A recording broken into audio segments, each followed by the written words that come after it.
In terms of things happening here at the White House behind the scenes with his staff members, obviously there were some ideological and policy differences on this particular military action last week. Does the president believe, or do you believe, that this has been smoothed over in the short term, or there has been a long-term solution to the fighting between Steve Bannon, Jared Kushner, and others? Are you talking specifically with Syria, or are you talking... Specifically with Syria, there was a disagreement, but is this a short-term fix to this problem, or do you believe, does the president believe, that there is a longer-term fix to this infighting that has really plagued his administration? Well, again, I'd say a couple things, Jeff. One is a lot of this is frankly overblown.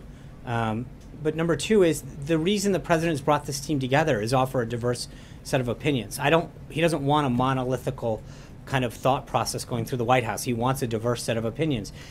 He is the decider. He has people come in and give him a variety of options and plans.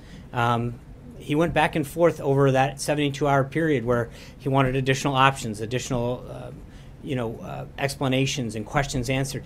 That's how he's going to deal. And so whether it's this, healthcare, tax reform, trade, he's got a divergent set of opinions on here of experts. The idea isn't to have one set of thought and policy flowing through there. It's to give the president the best advice possible, but that once the president makes a decision, that the team is on board 100% to make sure that we do what's been the best interest of the country and fulfill the agenda that he's laid out. So I think the president wants to have a series of ideas and thoughts put forward to him. That's how he's going to make the best opinion or best decision possible for this country. But it must have crossed a line if he said to work it out. Well, I think sometimes, again, I'm not going to get into what happens internally, but I think sometimes might spill out into public more than other things.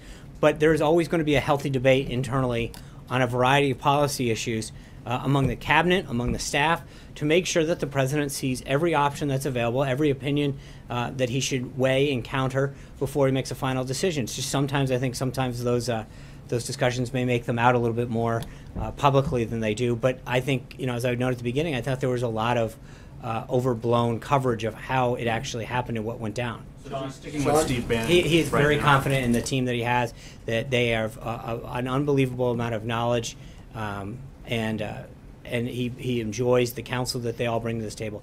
Thank